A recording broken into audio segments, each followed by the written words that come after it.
All right, here's our first narration of EKG posted, first EKG on the Google Classroom. Go through reading of this EKG. We'll start with the method of rate, rhythm, axis, interval, hypertrophy, looking for ischemia and infarct. All right, starting with rate. What we do is we're going to start finding a QRS complex that falls nicely on a big line, count each of the big lines, and they divide by 2. So hash mark 300, 150, 100, 75. Now you can see that it falls closer to the 100 line than the 75. So if you take it to the halfway between 75 and 100 and then fudge a little bit towards the 100, that brings you a rate estimate of, we'll say, 90. All right. QRS axis. See, it's upright in lead 1.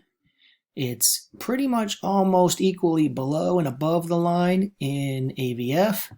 So that means that it's between 0 and one of the others. So we find between 0 and it's also pretty much isoelectric here in lead 2. So that's minus 30. Can't draw well here. Now minus 30, 30, minus 60, 60. It's kind of equally between minus 30 and 0. And you can see here the computer estimates it at minus 14. All right, that's rate, rhythm, axis. Rhythm, you see P, QRS, P, QRS. It seems, I'll tell you, that's a normal PR interval.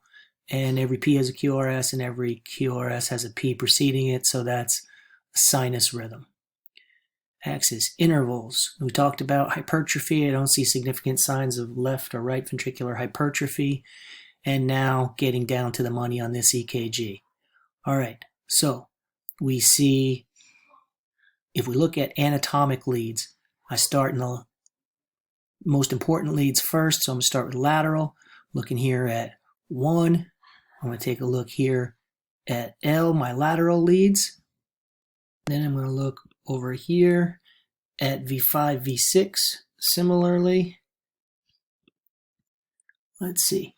And V5, V6, I can see that I've got depression and T-wave inversion here. And that cues me in, as I look at the other aspects, the anterior leads, that these are reciprocal changes laterally. So I'm going to zero in on the findings of relevance here. You can see ST segment elevation, or the J point, is above the end of the QRS. So I have ST segment elevation in V1, V2, V3 with reciprocal changes here laterally in V5, V6 with associated T-wave inversions. And I look at the other leads for reciprocal changes, and I can also see that I've got depression here in my inferior leads. So boiling it down, I've got ST segment elevation in my anteroseptal leads, V1, V2, V3, with reciprocal depressions inferiorly and laterally. And the other thing that I can do, I don't know if this comes out on the printouts that you see in the field, but if it does, you can use this to your advantage as well. So if you look down here, you can see if it's 1 millimeter, and this is reported in millimeters. So you see you've got depression in 2, 3, and F. So the depression in 2, 3, and F are, well, 2 and F is greater than a millimeter. 3, it's just a little bit less. You can see similarly, you've got depression in V5, V6, about 1.5 millimeters. And for our ST segment elevation here, we can see that it's elevated in V1, V2, and V3 as I circle over there.